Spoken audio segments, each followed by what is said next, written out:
Live from Washington, D.C., we've got Mike Doran, who's a regular here on Outsiders from the Hudson Institute. Welcome, Mike, from Washington, D.C. Great to have you with us this morning. Great to be here. Thank you.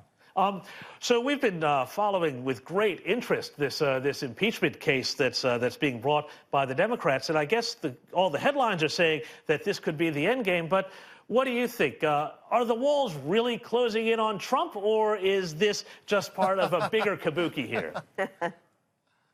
I totally agreed with your analysis. This is not ever going to get through the Senate. They're talking tonight about getting a vote in the House by Thanksgiving, and maybe that will happen. But I agree with you. I think it's going to be a political loser. One dimension of this that hasn't got as much attention as I think it deserves is the connection to Russiagate, both in terms of this being the same. Once again, the Democrats are pulling out the same playbook to try to say, oh, the president is using foreign information incorrectly in order to throw an election. But also, they're trying to cover up their own tracks on Russiagate. Remember, Russiagate was actually focused a lot on Ukraine. Paul Manafort, the Obama administration used information that it got from the government of Ukraine to go after Paul Manafort in order to, the President Trump's campaign manager back in 2016. The conversation with Zelensky, in a way, between Trump and Zelensky, was a way to kind of put all that aside and to reestablish normal relations with Ukraine. We've got also, by the way, some indictments that are rumored to be coming down soon against the people who carried out the Russiagate hoax. So I think they're trying to muddy the waters before those indictments come down. And is this sort of a panic? Is there panic at all in the Democrats saying, well, we've got this situation now where we are not firming up around necessarily a Trump killer of a candidate. Biden is looking weaker and weaker every day. Elizabeth Warren has a lot of trouble closing the deal. She's kind of everyone's second favorite. And then when you start to go down the list, you've got this long tail of candidates who are down at 1% and 2% and 3%, and Bernie Sanders is nowhere. So they think, well, maybe we need to try and get rid of Trump by some other extra electoral sort of means. Is there a panic behind this, or is there a deeper sort of, I don't want to use the word deep state, but is there other sort of machinations involved here as well? It's really hard to know. I think that they're kind of prisoners of their own worldview. I don't know that they're really panicking that much, because when I talk to people who actually believe this stuff, they're really quite zealous about it. I mean, they have convinced themselves from the beginning that Donald Trump represents a unique threat, that he is uniquely illegitimate and uniquely dangerous to our institutions. And I think that kind of has a dynamic all of its own.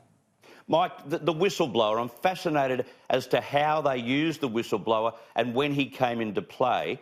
And secondly, I'm wondering whether those in the know and those in the Senate have virtually dismissed what he is saying. And, you know, all this business about a bibliography at the end of his statement seems to be put together by a group of legals and probably a legal team and a group of academics.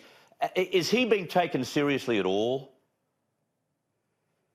Well, you know, Trump made a bit of a mistake, I think, and they got him on this, and that the president really shouldn't be putting the attorney general and his personal lawyer, Rudy Giuliani, together in a conversation with a foreign leader, kind of mixing the personal, the political, and the legitimate government activities.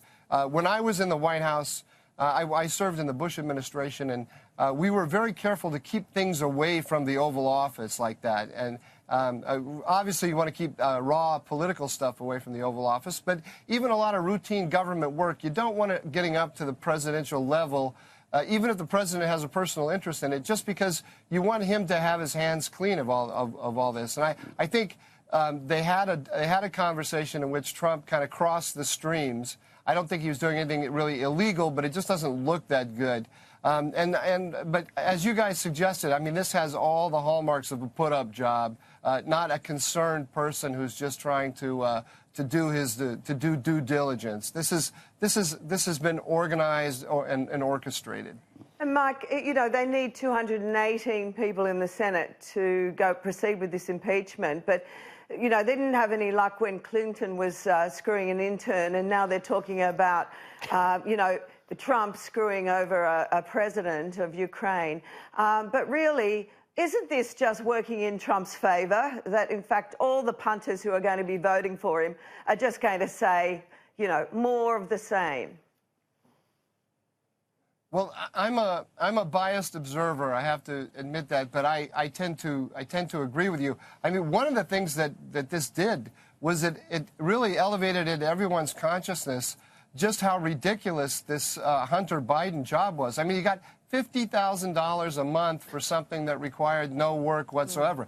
That is very good work if you can get it. I'm looking for a job like that. But I don't think any of us were completely aware of that. Also, the role that Biden played in firing in getting the prosecutor fired. You know, you had that in your clip. Or I shouldn't say every, but a number of major media organizations in the United States said explicitly that didn't happen. When we have this tape that it had happened, so it's not just that the Democrats are embarrassing themselves; the media as well is further undermining its credibility.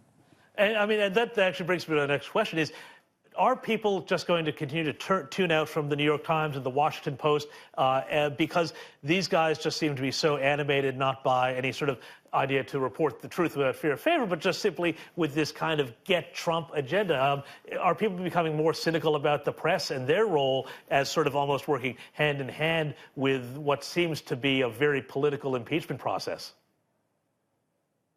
Oh, I think there's no doubt about it. I saw some polling on that from a very reputable polling source this week that showed that the vast majority of Americans now regard political news as highly biased and untrustworthy. Only one group thinks it's trustworthy, and that's Democrats, and only by 1 point. 51% of Democrats think that the news that they get is not biased. Everybody else, Republicans, independents, they think it's very biased. So I think people have just it's already factored into the market. Everybody expects this, and they've just kind of tuned it out. Yeah. Can I talk about Iran for a second, Mike? And I wonder whether the Americans are tuning out to Iran as well, despite some of their inflammatory talk about the fact that they'll defend themselves, about how they'll attack the West, about how there'll be a firestorm in the Middle East. I just wonder that they're trying to get Trump to bite here.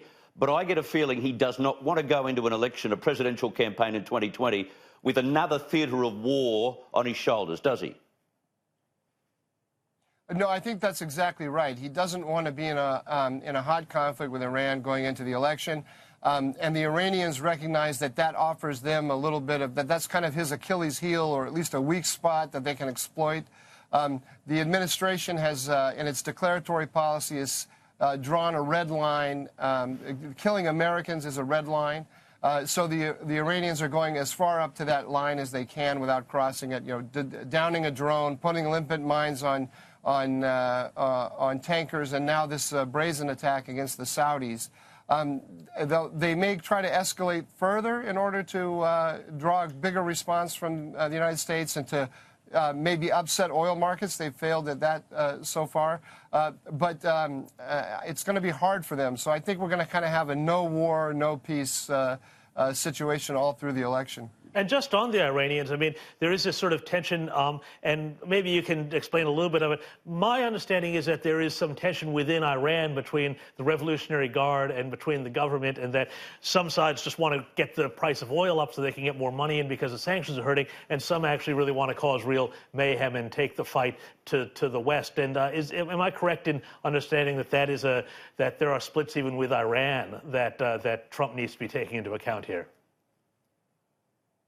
Oh, there are always tensions in the Iranian system between the Revolutionary Guard and everybody else. The foreign ministry, there's no doubt that the foreign ministry hates the Revolutionary Guard because they have a history of operating on their own without coordinating.